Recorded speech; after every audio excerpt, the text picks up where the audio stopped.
we'll be able to do so right now.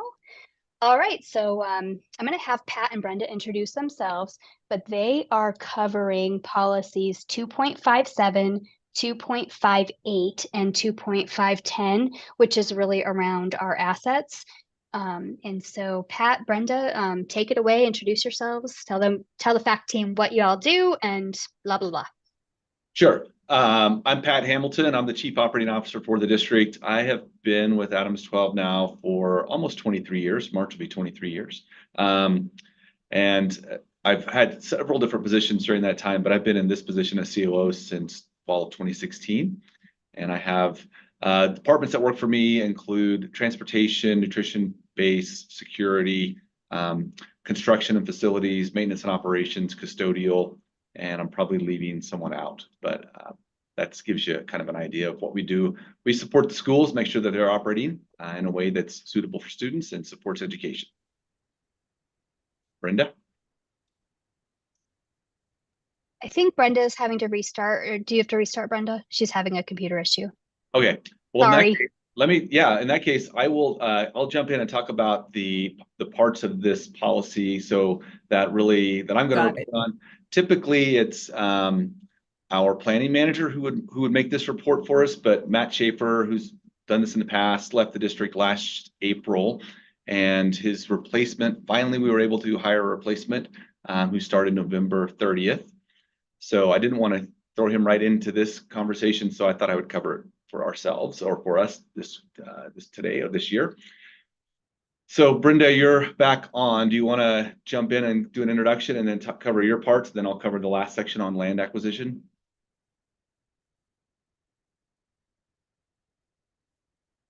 Her camera's off, so I'm going to go. Okay.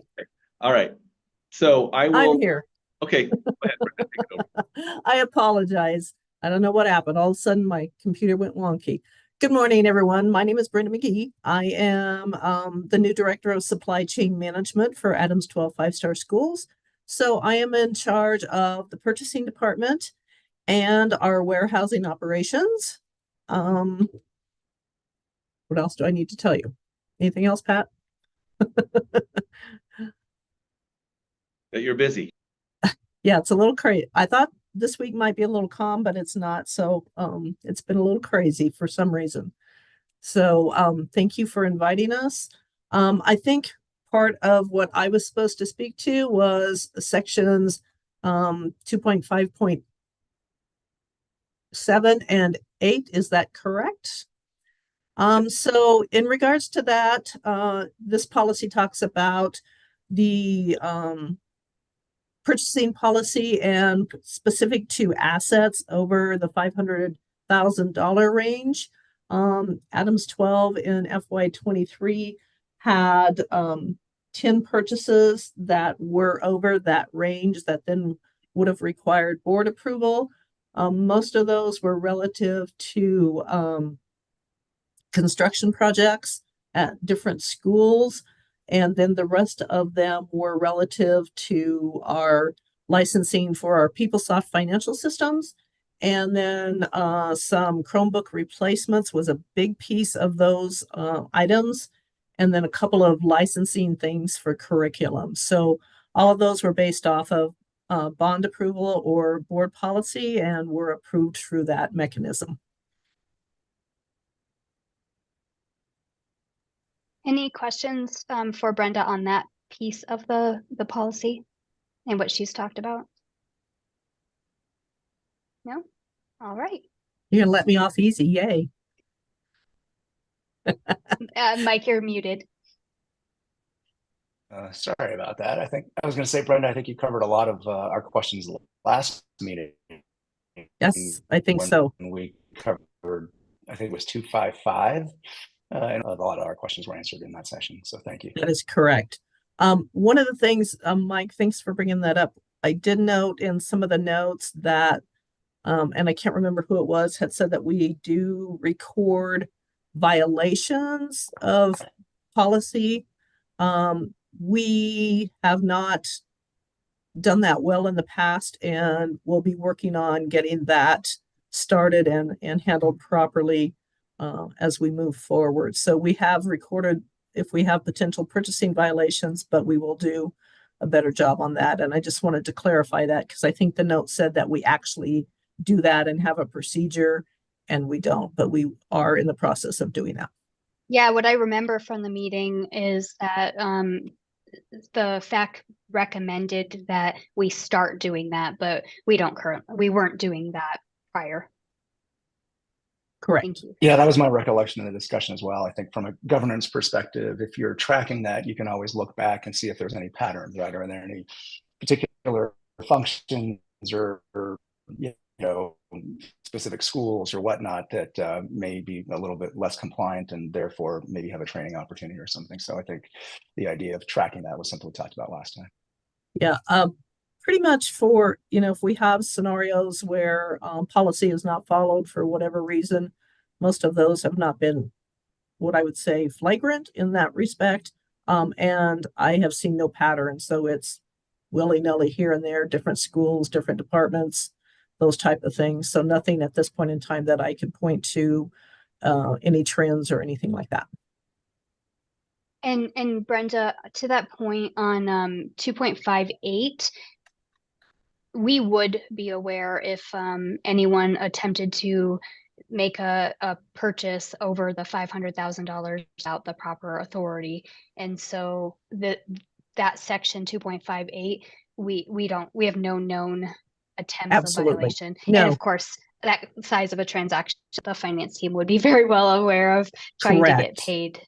That is correct. Any violations that we have noted in the past have been, I'm not even sure any of them broke the $100,000 threshold. They might have, I can't remember. But no, absolutely not in regards to 2.5.8 have we had anything that comes close to being considered a violation under that policy. All right. Pat, I think, are you doing 2.510? Is that what I remember? Yes. I'm actually going to, I'm going to cover 2.5.9 and 10 because they both have to do with acquisition and disposition of land. And I think it's important for you all to understand the acquisition part. We don't typically have anything to report in those categories because we don't buy and sell a lot of land outside of bond cycles. But we actually did have a land purchase in fiscal year 23. It was made shortly after the beginning of that year. So September of 2022, we purchased an additional 3.35 acres just west of the Future Forward at Washington Square campus. We had initially tried to purchase that land when we bought the land for Future Forward at Washington Square. And it had sold literally probably 30 days before we were looking to make that purchase. The company that bought that did not ever develop that land, and so we ended up buying that land, and it provides us a great opportunity to expand our CTE pathways and alternative education pathways in that campus, which is great. So the actual 2.59 just talks about that we don't acquire property without assurance that it meets values. So we do go through an appraisal process. In this case, that land was appraised for $1.145 million. Our purchase price was $1.15 million. So we did pay a little bit over the appraised price.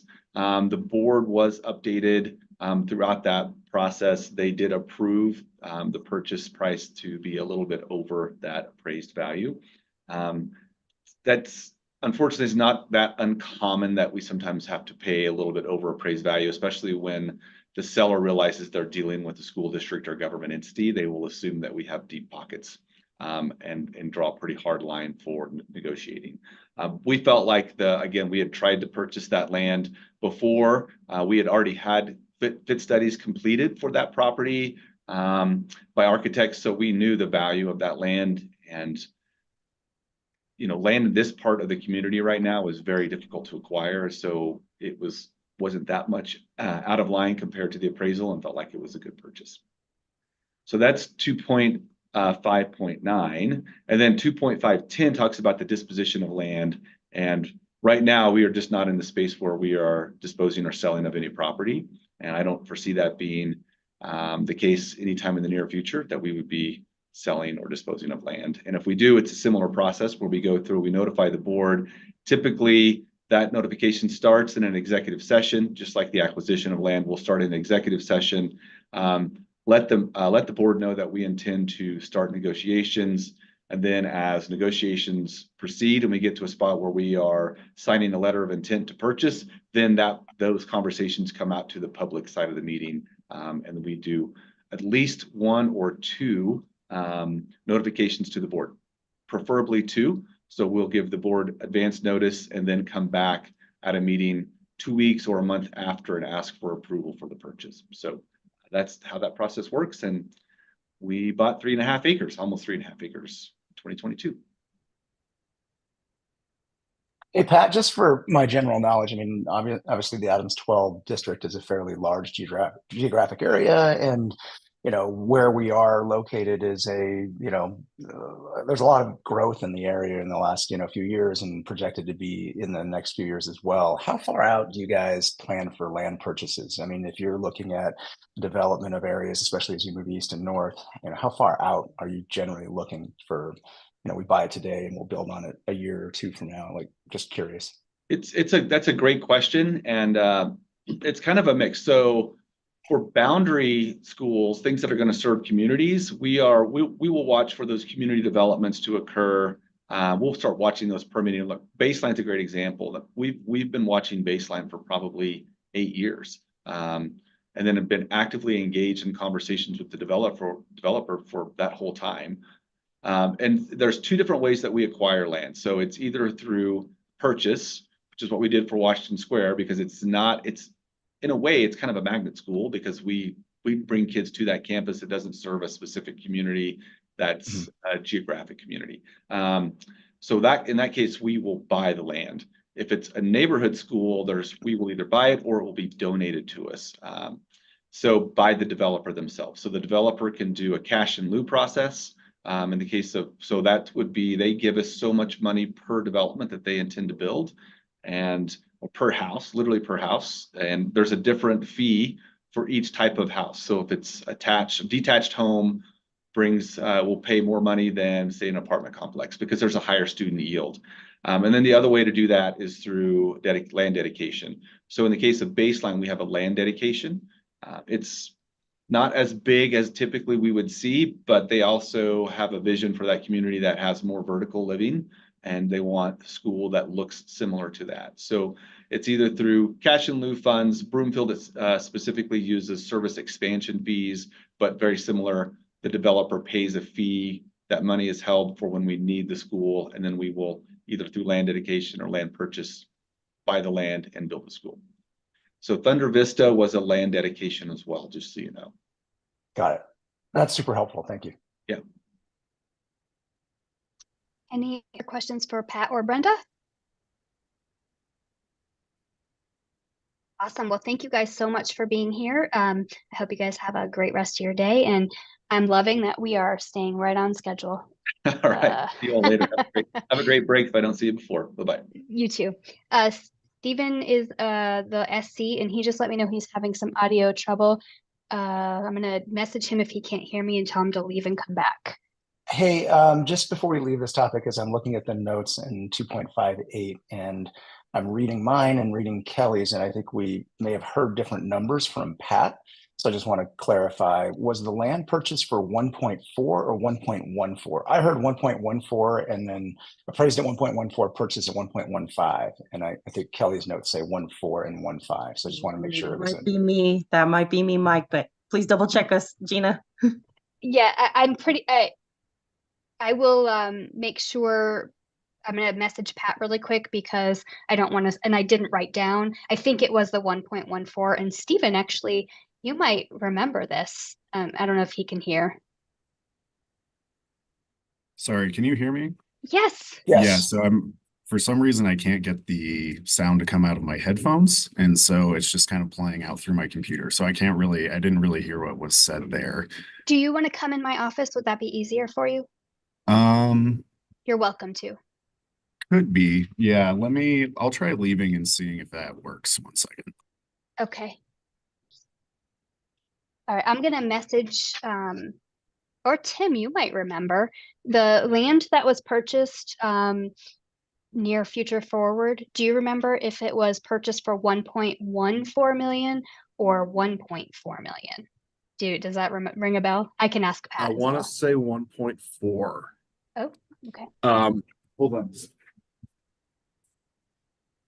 I was just working on some dedication stuff to dedicate that road right in front of the school to the city, and I thought, yes, it was 1.44 million.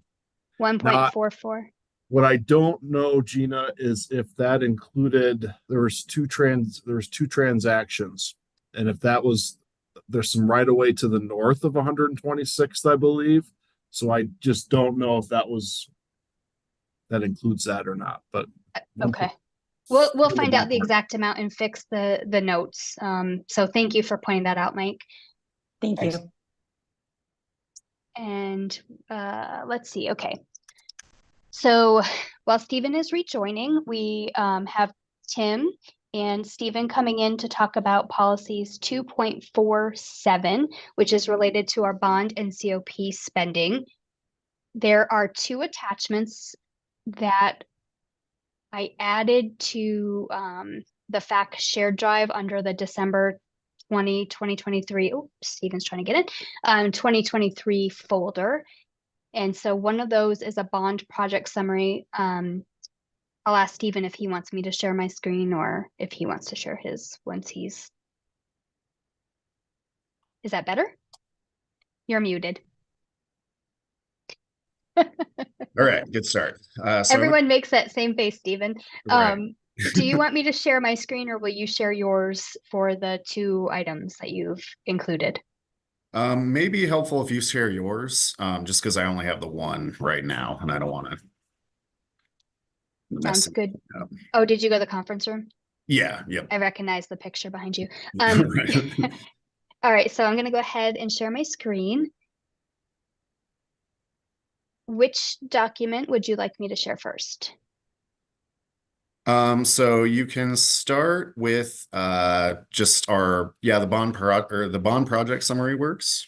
Okay, and really quick, Tim and Stephen, will you introduce yourselves to the FAC, please? Just tell a little bit about what you guys do. So I'm Stephen Kobler. I am a senior accountant here in the district. I have been overseeing the bond side of the accounting for approximately a year and a half now. It's kind of been winding down at that point, but yeah, that's my position and what I'm doing currently. And good morning, everybody. My name is Tim Dolzel. I'm the Director of Construction for the district.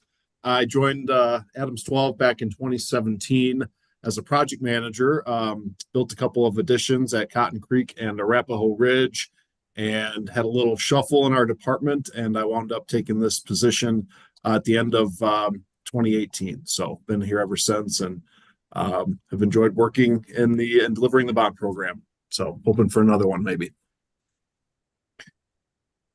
All right, can you all see the attachment? Okay, I made it bigger.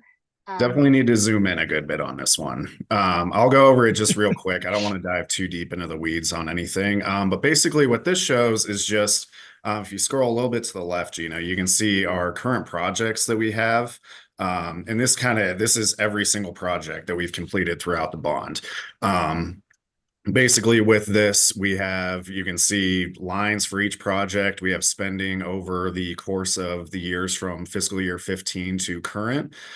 We also have a current budget for each of those. We have the encumbered funds currently, and then kind of at the very bottom, we have our bottom line of what's available, which I believe is about 12 point something million. If you scroll to the right here. So you can see our overall current budget is 454 million.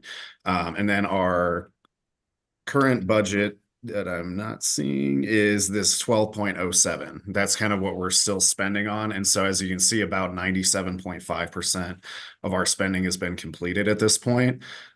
We do have a couple large projects still going. Our Independence Academy campus is still ongoing. But yeah, basically this report just kind of shows a summary by each project for kind of where we're at as of November 30th. And if you want to jump to the forecasted revenue one.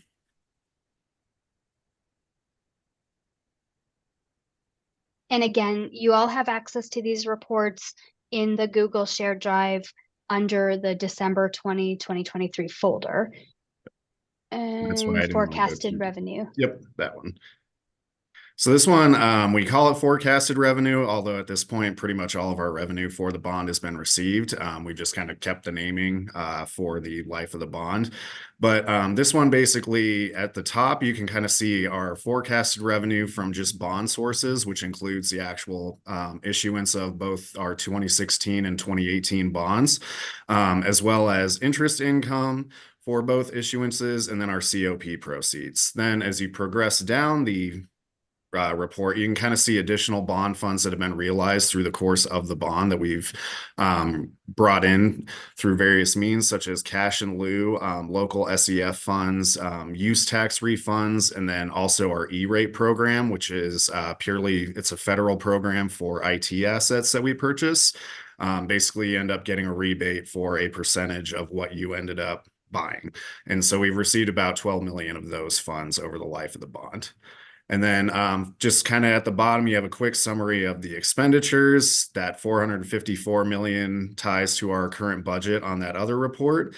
And so that bottom line, our estimated remaining funding from various sources at this point is $0, because we've been putting all the interest that we received, we've put back into our Independence Academy project to make sure that has the proper funding to be completed. And then, so on the actual, how do I exit full screen? On the actual monitoring report, we have a few areas called out under, I believe it's 2.45A, I want to say. 2.47A. 2.47A, sorry about that. But basically, that kind of calls out 4 different areas in regards to just how we're spending and the approval of spending. A basically says bond funds shall be spent in a manner consistent with plans and commitments presented to district voters. We ensure that by having our LRPAC committee, which is long range planning and advisory committee. We convene periodically. I'm not entirely sure, Tim, you could probably expand on how often that is. But basically in those meetings, we present ideas to that committee that involves community members as well. And we just run our projects past them and get approval from them. And at no point have they raised concerns of noncompliance with that provision to date. B says that certificates of participation shall be spent in a manner consistent with plans and commitments approved by the Board of Education. There are no currently outstanding COP spending. We've done that, and all prior COP spending was also approved by LRPAC and the Board of Education. C says that bond and certificate of participation proceeds are spent efficiently when they meet the following criteria. District construction shall comply with the district educational specifications and technical guidelines in place at the time of construction. One of our own internal processes is our bond steering committee, which involves a number of construction staff, as well as financial staff, purchasing staff, learning services side of the building, as well as our chief operating officer. Within those meetings, all bond projects are reviewed and approved. And we lean on our construction team to ensure that the guidelines for the educational specifications and technical guidelines are being met. So that's kind of what the purpose of those meetings would be. 2 is that district construction costs shall be controlled through a competitive process that will be utilized to bring the best value to the district and ensure alignment with market pricing. District-wide, we do competitive bidding process, and that's required for all bids, regardless of if it's bond or not. And so we have followed those policies working within the bond. 3, the cost of services provided by district staff shall not exceed 5% of the sale of proceeds of an issue as required under IRS Regulation 1.1486D3. I can say that our staff expenditures to date are approximately $12.8 million of the $427 million bond program. So that comes out to right about 2.99% of the total bond. So 3% of our bond is staff expenditures to date. And then finally, number 4 says projects shall be managed and completed so that the start date of the school year is not adversely affected by construction. All of our current projects are planned for on-time delivery. As far as I know, Tim, you can say if I'm wrong on that, but throughout the entire process of coming up with a project and implementing a project, our teams are working regularly with the school and the principals just to ensure that the entire process has minimal disruption to students and that we're trying to maximize our work during breaks, such as the Christmas break or like spring break or summer break. And so that's kind of our focus in terms of getting projects done with minimal impact to students. And so that's all I had. I don't know, Tim, if you wanted to kind of expand on anything that I said or talk about current projects that are kind of ongoing, but yeah, that's kind of all I had. Stephen, I think you explained the last 5 or 6 years of my life very succinctly and beautifully these last 10 minutes or so. So I don't really have anything to offer, but I'm happy to answer any questions you all have about the program or any particular project.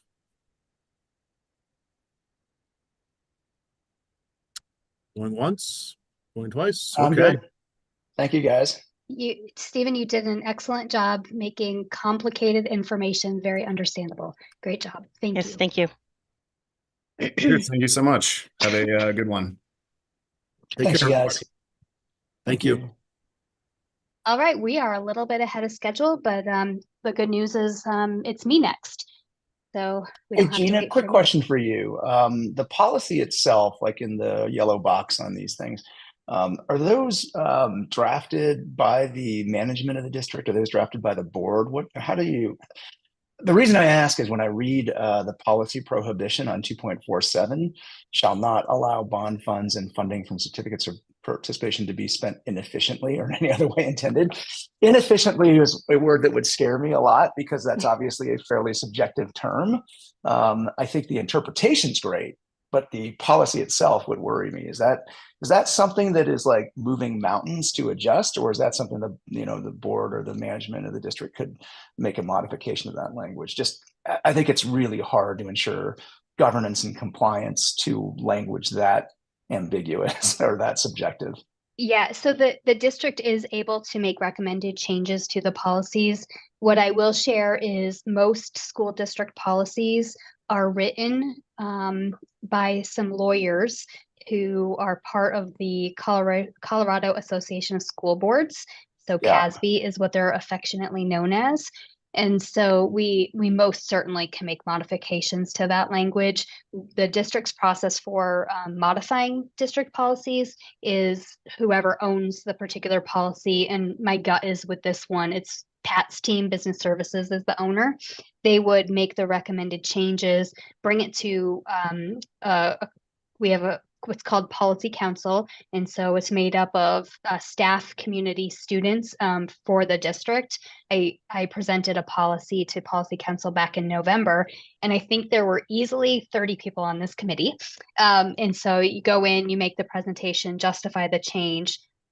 The Policy Council approves it, and then from there it would go to the superintendent and then the board to make the changes. So it is a process to get them changed. It's not a simple thing to do, but I think that it's also completely doable. So if you would like to send me some proposed language, I'm happy to start that conversation with whoever owns this policy. Yeah, I mean, I think on this one, like there's other policies where I probably would sneeze at and just say, look, it's not going to ever. But if you think about the nature of bonds and mill levies, tax increases seem like an area where there might be more scrutiny, and to avoid future confusion / community litigation, it just feels really hard to say you'll never, shall not, allow bond funds and funding from certificates of participation to be spent inefficiently or any other way intended. I think to be spent in any other way intended makes total sense. The inefficiently, I think you might want to figure out a way to codify that differently. Say that we'll comply with specific processes, or here are the processes we follow. But to say, inefficiently. I mean, that's, you just think about like all the areas where governance and litigation come up, 401ks and people saying, oh, fees are too high, or, the administrative costs involved. Like you don't want to, anyway, it may be more worry than you guys have to worry about, but that's where I live. So I'm like, no, I would change that one. Yeah, no, I think if you have some suggested language, I would be happy to work with that team to see what they think. And I do think, to your point, that is, I think the district focuses a lot on that interpretation to clarify some of this, what I would call more boilerplate language, based on how, like, if you go to any other school district, they probably have almost identical language. And so it's, your point is absolutely taken. And I'm happy to make that recommendation to look at a different way to word it. So thank you. And if it's not an issue and no one's ever worried about it and it hasn't ever come up, then, it might be much ado about nothing. But that just caught my eye, because that's the kind of thing that would scare me. Yeah, it doesn't hurt. It doesn't hurt to at least inquire about it. So we ready to move on to 2.4.1? So I'm going to share my screen again, and bear with me. I'm going to have to look at the other monitor, because if I move it to the monitor where my camera is, I'm not going to be able to get back. This is my lesson learned in these meetings. So each quarter, the finance team puts out a monitoring report called 2.4. And of the 2.4 monitoring report, the two pieces that we're going to focus on for today's meeting, which this monitoring report is in that December folder, same place the other attachments are. And I believe Carolina provided you links to at least these two items in the reminder email last week. So 2.41 is talking about that the reserves we have to be used as permitted by law or by the intended use, right? So we also have what's called unassigned fund balance. And so we have different categories in government accounting of our different, how we end the year, our different reserves. So in a business sense, that would be our oh my gosh, I've lost the word because I've been in government accounting too long. Net assets, our total ending fund balance is there's a word that I have lost. I can't believe it. So anyway, it's our total increase to or decrease from our accounting formula at the end of the year. Owner's equity, that is the word. Okay, I wasn't going to sleep tonight if I didn't get that one out. So our owner's equity in government accounting is called fund balance. And so we have different categories that we have to comply with for fund balance. The first one is the Tabor Reserve. And so as a school district, we are required to set aside 3% of this formula of types of revenue. So I am not going to explain the formula because it's very complicated, but it's a series of category of revenues that the district collects across all funds, with the exception of some specific revenues. Grants is an example that we don't include that revenue. We wouldn't include revenue for a COP, certificate of participation, or bond revenue, or taxes collected for paying our bonds. That isn't part of the formula. But we're required every year to set aside 3% of this complex formula of revenue that we cannot spend. What we talk about in school districts is the language says it's for an emergency reserve. And the way the law reads is we can only use it for something that we're not able to predict. And the joke we make is, as soon as we say it, now we've predicted it and we can't use these funds. So there is no known circumstance that we can use this 3% Tabor Reserve. There's no known emergency. If y'all remember the flooding that happened back in, maybe it was like 2010, maybe, Boulder was hit really hard with flooding. They were not permitted to use these Tabor Reserves to mitigate this emergency situation that happened. And so I share all that because we are required to keep this reserve set aside. And can you see my screen okay? Is it big enough? Yep. Perfect. Good. So Gina, just out of curiosity, even in the case of like a global pandemic that hadn't nope, happened in 100 years, you couldn't use it? nope, nope, could Okay. not. So So we basically, were, there is no circumstance in which you can use it. It's just a required amount you have to keep all the time. that's right. That's right. And Okay. so it is actually pretty frustrating because your example of a global pandemic, in who would have thought that would have happened, right? But we were not permitted to touch those funds. Got it. So there's no definition of like force majeure or something like that. They typically stick into like commercial contracts that say like basically act of God. There's nothing in there that like defines that. It basically just cannot be used. Right, Okay. exactly. Got it. So in our budget, we budget to Wow. reserve what we're projecting our Tabor reserve will be. And so for fiscal year 23-24, we have set aside nearly $2 million, $13.14 million for Tabor reserve. That comes right off the top. We cannot spend it.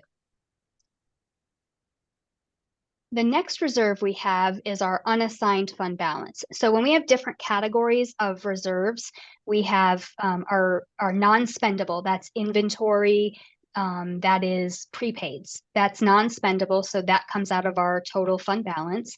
And then we have the restricted, which is Tabor. Tabor's a restricted reserve. We can't spend. And then the district is able to commit or assign different portions of fund balance. Commitment is a legal commitment that we have to use these funds for.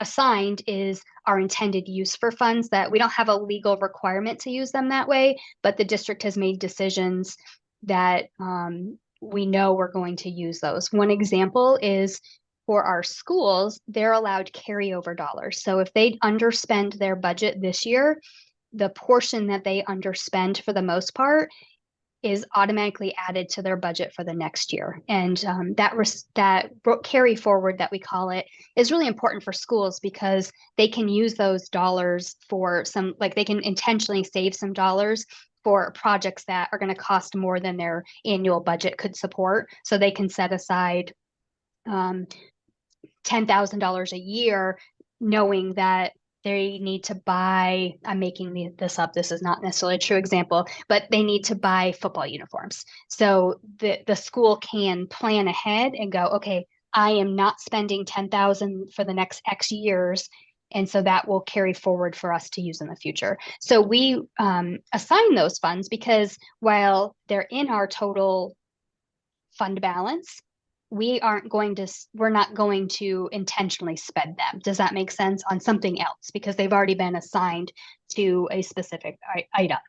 So when we take our non-spendable, our restricted of Tabor, our committed and our assigned, the remaining amount is called unassigned fund balance. So that is just what's left over. Our board policy changed perhaps the year before last. I wasn't here, so my history, I have to look up dates rather than try to go by memory.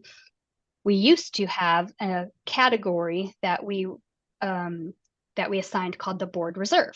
And that was a certain percentage of calculated similar to Tabor, where that was a board reserve. We couldn't use it for things. The board could make decisions to use it, but the district couldn't plan to spend it. I don't know the conversation about why the policy changed. And this is where I really wish Laura was still here because she could provide some context if you want that information. And I'm certainly happy to have some conversations and find out why it changed. But what changed is our unassigned fund balance at the end of our fiscal year now cannot be any less than 4% and no more than 8% of our general fund revenues.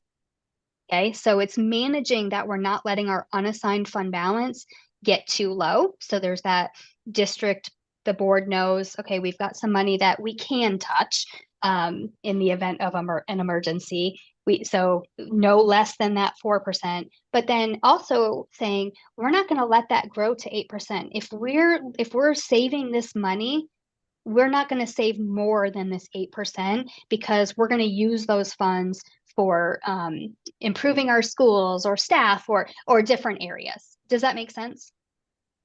And so we build our budget and make decisions to ensure that we're staying within that 4 to 8%.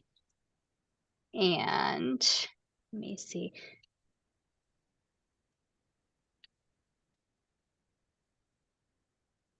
So we go through in monitoring report 2.4, specifically in section 1, and we report out the total amount of restricted. So the contract reserves for the district is a retirement stipend that we have to pay out based on the agreements between our associations. And so we have our Tabor reserve and our contract reserve that we can't spend those. Those have a designated intent. And then we report the same thing for each of our charter schools.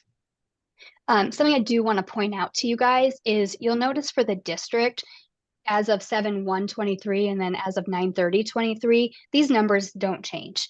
And the reason for that is we will update them when we do our amended budget in January, but nothing has changed in our budget from board adoption in June to the end of September.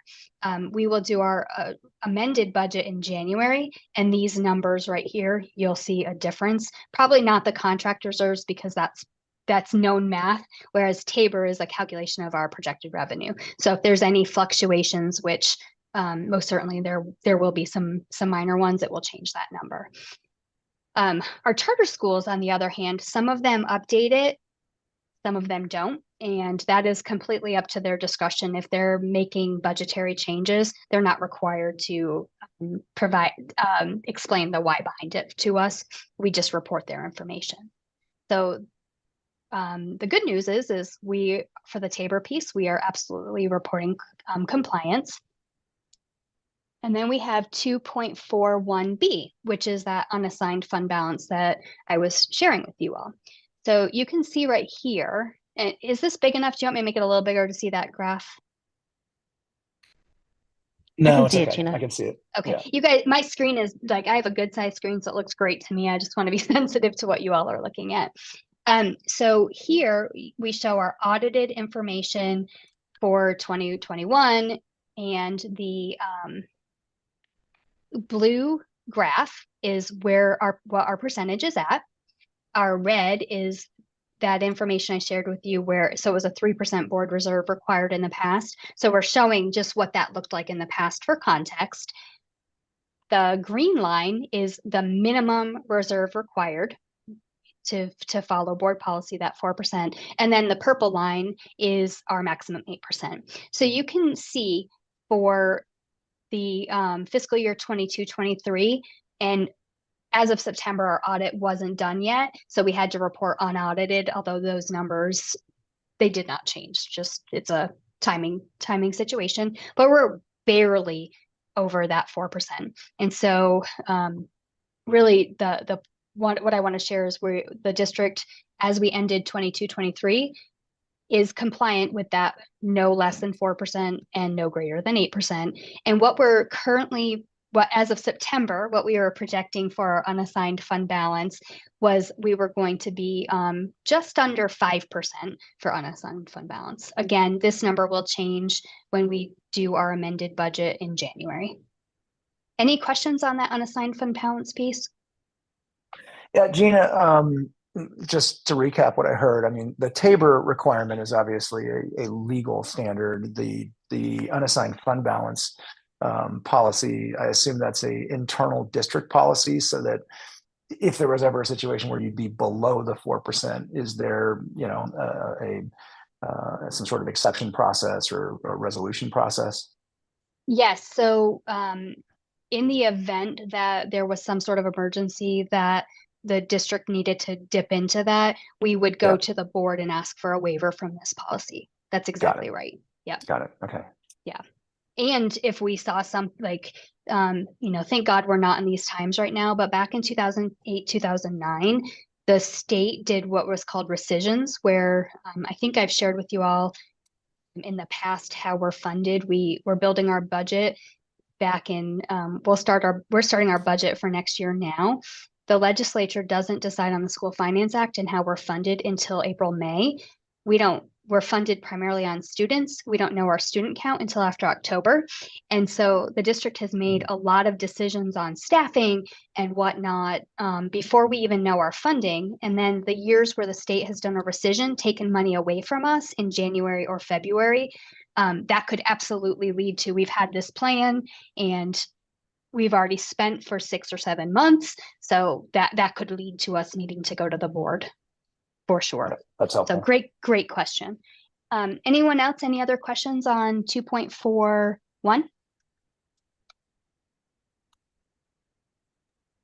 Nothing And I here, know that Sheena. was a lot of information. Thanks, Kelly. All right, so we'll scroll on down to 2.48.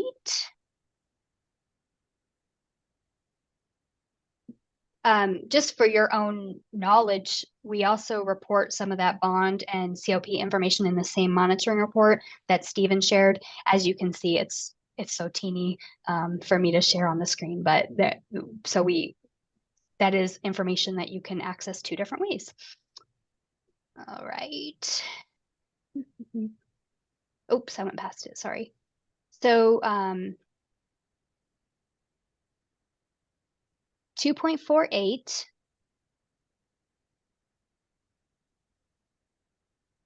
I want to make sure I'm reading the right one because it says it's shall not achieve compliance with these provisions by endangering future capacity to accomplish ends. Am I in the wrong spot? Let me look at the workbook to make sure.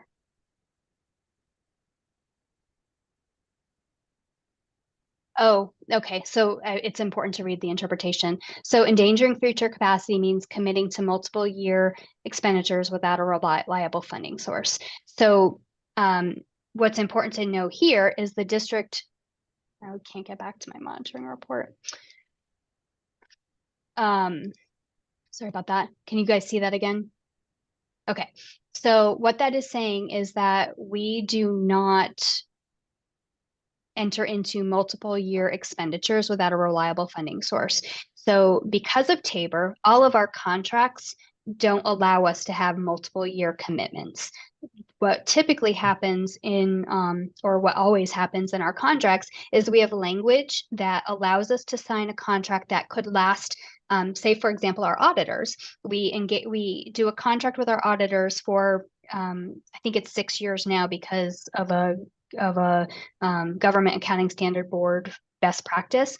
So we engage with them for 6 years, but in that contract, we have language that requires it to be appropriated each year, meaning it has to be part of our budget and the board has to approve that we're going to continue working with that audit firm for, if we're in year 2 of 6, year 2. So while it can be a little bit confusing because it can seem like, well, isn't that a multi-year contract? It's not, because we are able to not renew it each year. They're renewable for up to 5 or 6 years. Does that make sense? So we do not enter into contracts that are more than 1 year at a time. And so we're reporting compliance because it's a practice we do not do. And Tabor really makes that a requirement. We are not able to enter into multi-year contracts. Any questions? I know that's a confusing one to, it's even a little confusing for me to try to explain, but. It made sense to me, Gina. Yay. So I did okay with that one. All right. Are you guys ready to move on to mill levy override? Yes. All right. Let me change what I'm sharing. Okay, so I'm going to share with you a presentation that will be shared with the board tonight. As soon as I remember what it's called. It's gone. Stand by. I will add this back to the folder, but I don't know where it went.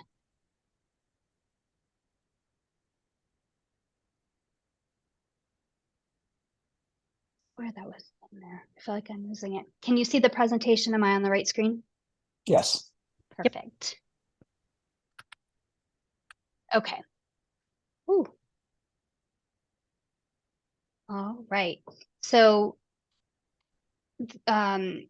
we are required to certify our mills annually, our mill levy overrides and our mills for how the district is funded for total program, as well as the mills for to pay off our bonds. So in a normal year, the counties would have to get the final assessed evaluations to school districts in the first week of December, and we would have to certify it, I think, by the 15th of December. You may all have heard that the governor called a special session when Prop HH did not pass. And in that special session, they extended the deadline because of some changes that I'll talk about in a future slide, so that counties didn't have to get the information to the district until January 3rd, and we have to certify it by January 10th. The good news is just yesterday, I received the final for Broomfield. We had gotten Adams County a few days ago. And so I was able to update the slides with my team yesterday, and we're presenting what we believe is final. The one caveat that I'll share is the counties do have until January 3rd to make any changes. I don't anticipate that happening. I don't believe that they would send out what they're going to call final if they thought they had changes, but the things that were changed for us this year, for the counties this year, are a bit cumbersome, and the Department of Education warned school districts, do not certify too early because the counties may come back with corrections. I don't anticipate that happening, but this is based on the finals we have as today. All right. Is this big enough for you guys? Can you see it okay? Yep. It's beautiful. Okay, perfect. Thank you. Okay, so what I want to first show you is what the assessed valuation looks like by some of our peer districts that we compare to. You can see that the assessed valuation for of all properties that fall within Adams 12 is a lot lower than most of our peer districts. Aurora is just a little bit higher, or is a bit higher than us. 27J is really close to Aurora, but because of the property mixes, the assessed valuations for these other counties is a lot higher. And where that comes into play is the difference between residential and commercial properties. That's really the big difference. And so we like to share this because our mills, it's a calculation based on the assessed valuation. And so Adams 12 is at a bit of a disadvantage to other districts in how much money they can raise from the assessed valuations. Gina, real quick, I don't know if it's just me, but are you on the title slide still? No, I'm on the assessed valuation per funded. Is it not advancing for you? It's still on the title slide for me too. You guys, I'm so sorry. What I can see is so different than what you can see. There we go. Now it's moving. Okay, I'm not going to be in presenter mode, so maybe it doesn't look as great, but this way is just fine. Okay, I'll go Hey, back. Gina. Yep. Gina, what policy, what page of the workbook would this discussion apply to? Is this still 248, or is this a different section of the workbook now? It actually doesn't fall under any of the policies that are in the workbook, but Okay. It's more informational for the FAC to have. Got it. Okay, I just want to make sure I wasn't on the wrong section. I couldn't find where that was. No, Okay. that's a great question, and I actually meant to start with that. So thank you for reminding me. This was the first slide you guys didn't see. It's just talking about that legal compliance. And now here is the slide that is showing you our assessed valuation as compared to other districts. And I'll give you a second to absorb it because when I was talking before, it would have been good for you to see that. Wow. I would have guessed something like that, but I wouldn't have guessed quite the disparity in the range there. That's really interesting. And Gina, if I heard you right, a lot of the disparity is just due to commercial versus residential property valuations. Got it. That's right. We are primarily residential versus like you think about Denver, you know, the property mix. And so this is such, like, for me, this is such an important slide for people to see and understand, because this really does indicate what our capacity and our ability to raise revenue is as a school district with our voters, of course. So, all right. So this next slide is taking a look at the mill levies we assess as compared to our neighbors. And so you can see that we have to assess higher mills than, say, Boulder, because of that math of assessed valuation. Because our assessed valuation is low, in order to raise a similar amount of revenue, we have to assess more mills. Does that make sense? Yeah. Hey, Gina, just out of curiosity, with the growth and expansion in the neighborhoods, is that getting better or worse? Is it more residential density coming in and making that worse? Or, obviously there's some commercial that comes with it, but is it as a ratio staying the same, getting better or worse over time? I haven't done an analysis on that, the mix. It is something I have the data for, so I'm going to make a note because I think I think it's being something similar, but that's just a gut feeling and not based on math. So, Right. look, mix. My worry Good would question. actually be that it's getting worse. That, I think if you think about most of the bedroom communities that Adams 12 serves, people that, especially when people weren't remote, work somewhere else, they drive into somewhere else, and there's local commercial, but it's not like destination commercial that you see in Boulder or in downtown Denver, even Aurora. So I wonder if that might be getting worse. Yeah, I'm happy to do. I have all of that information. We keep it Got it. for a long time. So in the upcoming weeks, I'll get you something. I'll send an email Great. to the FAC. I think that's a great question.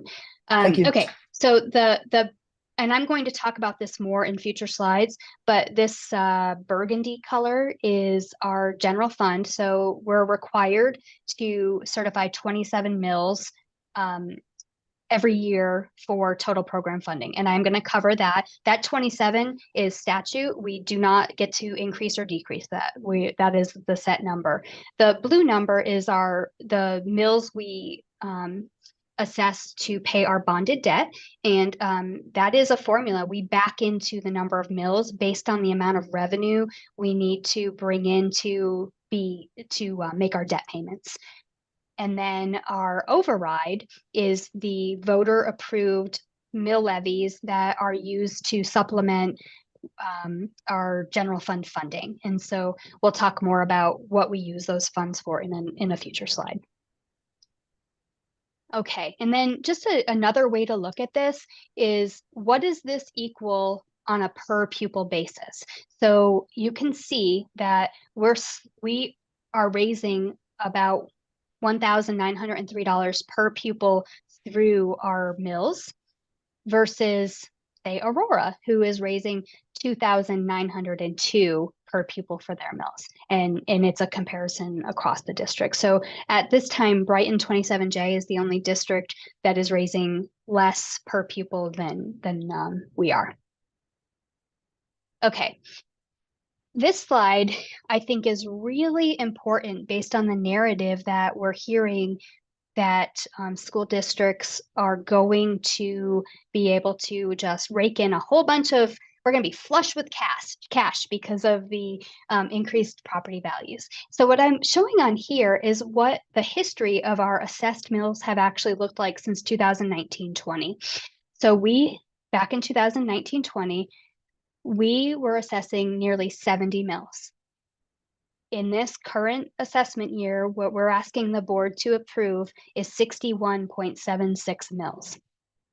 That is just over 8.1-ish mills less since 2019-20, and 6.6 mills less than last year. This is a history of what has happened with our assessed valuation. And so you can see year over year, and all of you, if you own homes, you're seeing that with your assessed valuation from your property tax statement from the counties, increased 24.6%. Oh, I went too far. This is a history of the actual dollars for our mill levy overrides that the district is collecting. So in 2019-20, we collected 63.1 million. Inflation was 2.7%. In 2023-24, the district will collect 67.6 million in total mill levy override funds. That's an increase of 2.4 million, which is 3.7%. We have, of our mill levies that are approved by voters, all but one are fixed dollar, meaning the math that we do to calculate the mills to collect that fixed dollar is to always generate exactly the same amount of money year over year. Our latest mill grows by inflation. So for this fiscal year, when we're assessing, we can grow that one mill levy by 8%. That was inflation. Our total mills are only going up 3.7%. So if you remember the prior slide where our assessed valuation went up over 24%, we're only increasing the revenue to the district $2.4 million or 3% for just that mill levy override. The district will not be flush with cash because of assessed valuations going up. This is the only type of mills that the district has control over the amount of funds we get. And we will be reducing the mills, as I showed in another slide, so that we only collect what we're allowed to collect from voters and not a dollar more. Does that make sense?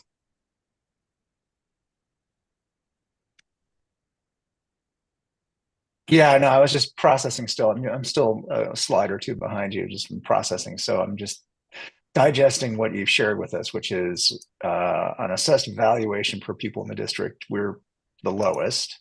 We are second highest in the amount of mills that we actually charge our homeowners, taxpayers. And the result of that produces the second lowest mill levy override on a funding basis.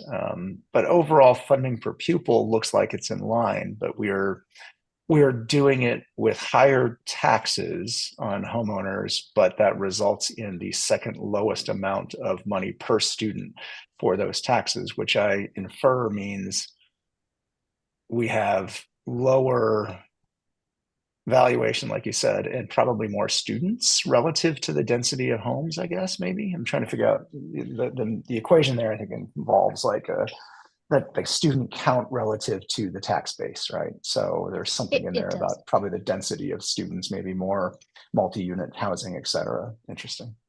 Yeah. Got it. So this is a whole huge list of how we're using these mill levy override funds.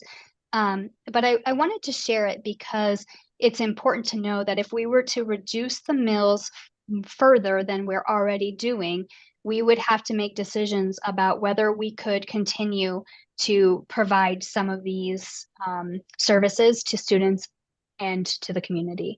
And so in that is limiting our class size increases, keeping those class sizes stable so that teachers are not having more kids in class than they otherwise would have if we didn't have these funds.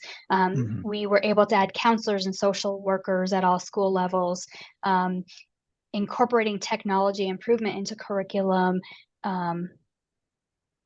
teacher leadership, gifted and talented, you can see the many items, and this is not a comprehensive list. This is, I picked out some items to just share, if that makes sense. And you all get a presentation on how we use the 5C mill levy. That's the one that grows by inflation. There's a future presentation that goes over how we're using those funds. So you'll learn more about that in a future session. But I wanted to give you all and the board tonight a high level of how are we using these override funds. Okay, so now I'm taking those prior slides and I'm showing from last year to this year. You can see our net assessed valuation, the growth. We have the Public School Finance Act, that 27 mills I told you we are required to assess. And so last year that generated just under 90 million, or just over 90 million. This year it's going to generate about 114.6 million. So that's a tax revenue increase for that Public School Finance Act of 24.55 million. And I'm going to explain more about how this works in a couple of slides. But we do not get to decide to change this. This 27 mills, like I mentioned earlier, is set in statute. We have to assess this 27 mills. The overrides, what we were just talking about, funding those different programs for schools, last year we assessed 19.157. This year, we're dropping it down 3.226 mils down to 15.931. And as mentioned already, the revenue will grow about 3.73 million, and that's related to the inflation on 5C.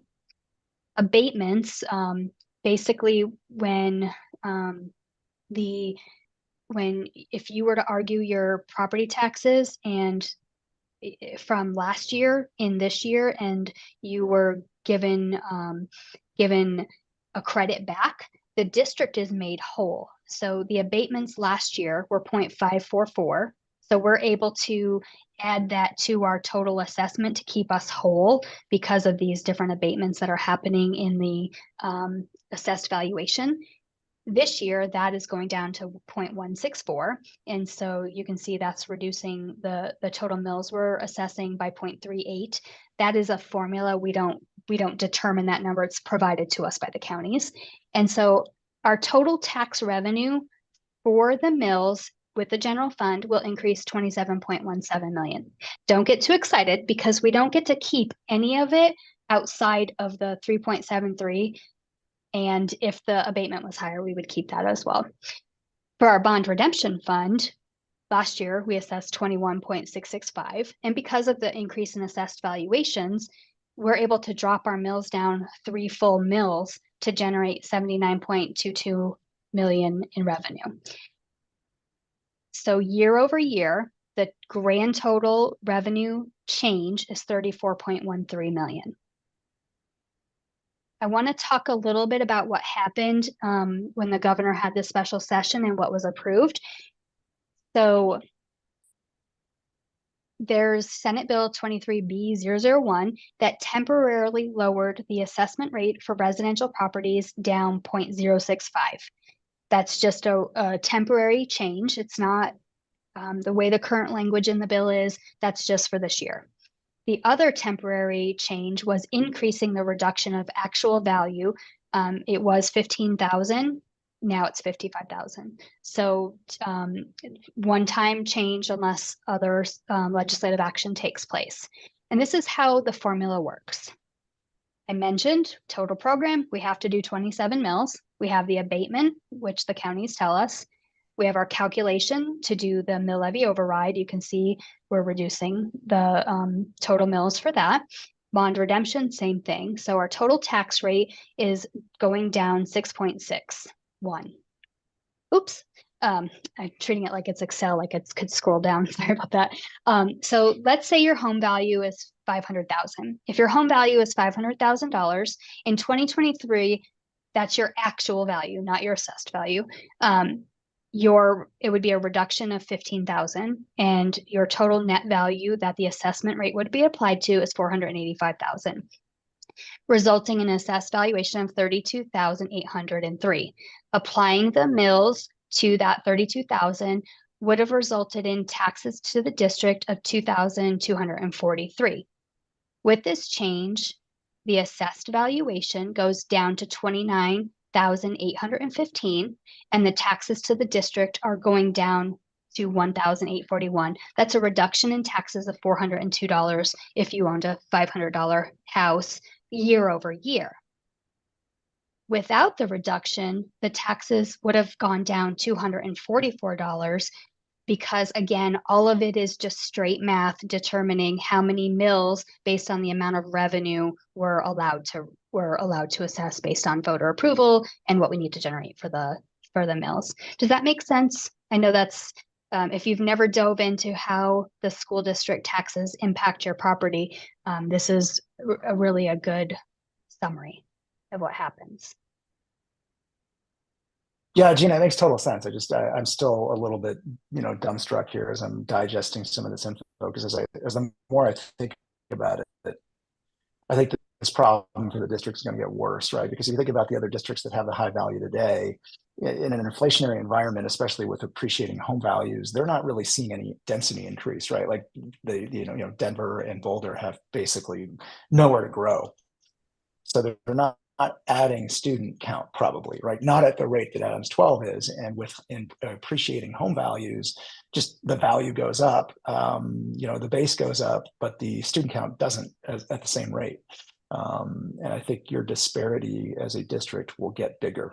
When I think about if it was a low inflationary environment, no home appreciation, then growth in students, growth in new housing probably contributes to your tax base. And it's just a matter of what's the relative value of the new homes compared to the existing homes in other districts. And that probably doesn't hurt you as bad as when there's a high appreciation. I think the last couple of years, I think if you tracked it, this will have gotten worse. It has to have, like mathematically, right? If you've got, you know, a lot of the base coming from like commercial, and you think about Denver and Cherry Creek and Boulder, like they just don't have like the land for new construction. We do. Cherry Creek does. They're still expanding. Oh, that's true, because they're moving east. Yeah, so that's why they're not higher on that scale. Interesting. Yeah, but Denver and Boulder, that's really interesting. Well, and Okay. those districts, there's a lever in place that is trying to help with some equity for what revenue can be earned. And so the mill levy overrides that taxpayers approve can only, Right. the total revenue can only equal 25% of total program. And my next slides, I'm gonna get to what total program is so that you have that understanding. So Boulder, Aurora Public Schools, Cherry Creek, I think St. Vrain is there now. There's a bunch of districts who their voters have approved enough mills that they're at that 25% of total program, and they cannot raise money above and beyond the growth of assessed valuation. And so they are reaching that. We have a lot of capacity where we could ask our voters for more mills to fund some of those general fund programs. So it's interesting, like slide 5. Sorry, I just like it's interesting on slide 5 that bar for Boulder is all blue. Like they have no state school finance funding. So it's all local property taxes. Yeah, really so I'm going to walk you through how that works. And so I think what's really important is you saw that growth for the 27 mills. And I think it's really important for you all, the board, the community, to understand how that total program funding works, because it's a calculation every year. So we all districts start out with the same base per pupil amount, and that amount has to grow by inflation every year. That's in state law. And so for 23-24, our base is that 8,076. Then it runs through a formula that takes into account the economies of scale, the cost to educate specific students, the budget stabilization factor, which in 23-24 for our district is about $6.6 million reduction to our total program funding. District characteristics. And so we have a size factor, a cost of living factor, personnel costs. We get some funding for at-risk and English language learners. And so once that total program is calculated, the local share of funding is determined, that 27 mills. So the local share is our residential and non-residential property taxes plus some specific ownership taxes. So the money you pay when you register a car, that a portion of that comes to the school district. So the goal is that local property taxes will make up the majority of local share. So all local property taxes have to stay local. That 27 mills that I was talking about, we will receive that 27 mills of funding. Most school districts, though, can't get to total program with just their local share alone. Adams 12 cannot do that. So what happens is the state backfills. So they take that number of our total programming, they minus our local share that we can earn, that 27 mills, they subtract it from our total program funding, and they contribute the state equalization, that amount, to get us to that total program funding. So that is the calculation for all districts. So if you're, I'll take Aspen, for example, they are 100% locally funded. The state does not have to backfill anything. For Adams 12, the state backfills a portion. But as our local property taxes increase, the state share decreases. So if you think of a pie, the pie is one number. The pie doesn't change if the 27 mills generates more revenue. The pie stays the same. It just changes what portion is local share and what portion is state share. So while there's this assumption that the district is going to be flush in cash because of these increased assessed valuations, that is in fact false. We will only be receiving a little over $3 million more in local revenue that the district gets to actually keep. And that's part of that mill levy override based on inflation. So what I want to share now is the history of what this has looked like. So you can see our total program funding from 1920 through 23-24 and how that has changed based on that formula I told you about, where the base has to grow by inflation, and then it's multiplied by our pupil count. You can see our declining enrollment through this chart. And then what our per pupil funding is. You can see that per pupil funding amount has gone up. Our total program funding has grown because of the inflationary changes. This is a little bit of a weird year. When the state was receiving COVID relief money, they cut our total program and back us. We weren't out this 18.5 million. We just received it in a different way.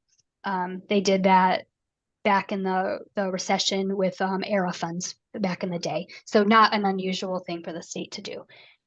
So here's our property taxes that we already talked about. That's at 27 mills.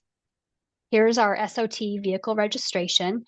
And so our local share has gone from 88 million in 2019-20 to 120.3 million in the current year. Our state equalization has not grown at the same rate. And so you can see back in 1920, it was 226.5 million, and it's grown to 253.7 million. And so that if we look at that pie, the pie changes because of inflation year over year and demographics and whatnot, but not the mix of, not the local and state share. If this number is higher, this number has to go down, because it's math to get us to this number. Gina, quick question. I think, it would be interesting to know, and like up above where it says per pupil funding, do you happen to know what because I think you mentioned it a couple slides earlier, 3 slides earlier, the base amount per pupil. So, is the entire per pupil funding amount just going up because the base is going up and it's just inflation, and then the local share has increased and then the state just pays us less? Or were the mill levy overrides enough to provide some additional funding on a per pupil basis, or is it entirely just the inflationary amount going up? So this is a mix. Mill levy overrides have nothing to do with our total program, that 27 mills does. So the other mill levies that the voters have approved are not a part of this calculation at all. That's separate money that the district does get to retain. Got it. So the way the formula works is it starts with the base, and then we're able to, there's a size factor that's applied to that, cost of living factor that's applied to it. And it goes through these different pieces of the formula that add on to themselves. And then in addition to that, we get funding for our at-risk students. And so just anecdotally for your own knowledge, last year, the district had a free and reduced lunch population of about 49% of our students. Without charter schools, I think we're close to 55% this year. So that has a direct impact to our funding, which is part of the total program number that you're seeing. In addition, we started a multi-district online school this year, which those are part of this. Those students, the way they're funded, are a part of this. I'll try to find some time in one of the presentations to walk you through step-by-step how formula works, but it's this layering approach to back into that per pupil number. So it's grown because of several factors. Yeah. So basically the takeaway from this slide is, yes, the tax base has gotten better, but all that does is offset the amount that the state gives us. Exactly. So anyway, so that's the end of the presentation. Attached in the documents is the resolution. It really just goes through where the board will approve the rates that we have presented. And so I know this was a ton of information, and I have gone way over time on that piece. So anybody else, any questions? I hope this information was helpful to providing context about how this works. It's been very helpful to me. I agreed, but I'm with Mike, still processing. But Well, very helpful, Gina. Thank you. Watch the board meeting tonight, so you'll get to see a second run where maybe it'll help. Right? Sink in. You did great. You did great. Good luck tonight. I know it's a lot of information to get people through, and hopefully you won't have any cantankerous homeowners in the audience that throw rocks at you. So good luck tonight. There might be, but that's okay. It's just math. Like that at the end of the day, that's there what was at that one meeting I attended. You did have the one cranky homeowner at the one board meeting that I attended with you earlier this year. So hopefully that guy's not there. Kelly, you'll be there tonight, right? Yes, ma'am. I'll be there with bells on. So if anyone wants to come support Kelly, she was able to make it to the DAC FAC LR PAC meeting was that just last week? It was last week. Yes, last Wednesday. It was fun. Yeah, so she and some others from those different committees will be there in the event the board has some questions about what was discussed with Blueprint. So please come on out and support Kelly if you're able to. That should be towards the beginning of the board meeting, so you don't have to sit through all of this again. But well, good luck to you both. Thank you. Thank you. Well, we have 3 minutes left, so I don't know that it makes sense to adjourn into a work session. But really quick, before I let you guys go, I'm thinking it makes sense for us to change our meetings to start 15 minutes later so that people who are trying to get kiddos off to school don't have that pressure. Is 15 minutes enough? That would help me out significantly. 15 minutes is plenty, but please group chime in. I agree. I think 15 minutes is fine. I think 15 minutes is great. Okay. Yeah, that's fine. All right. So okay. Thank you.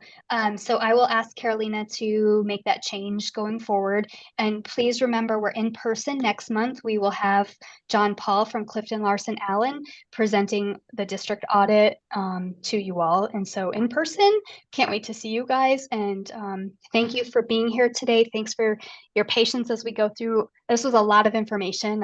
I absolutely acknowledge that. And I appreciate the questions and the engagement. And I'll see you tonight, Kelly. But for those of you that I don't see, happy holidays, and I hope you all get some much needed rest. Thank you so much. Appreciate it. Thanks, everybody. Have a great holiday. Thanks, everyone. You too. Bye.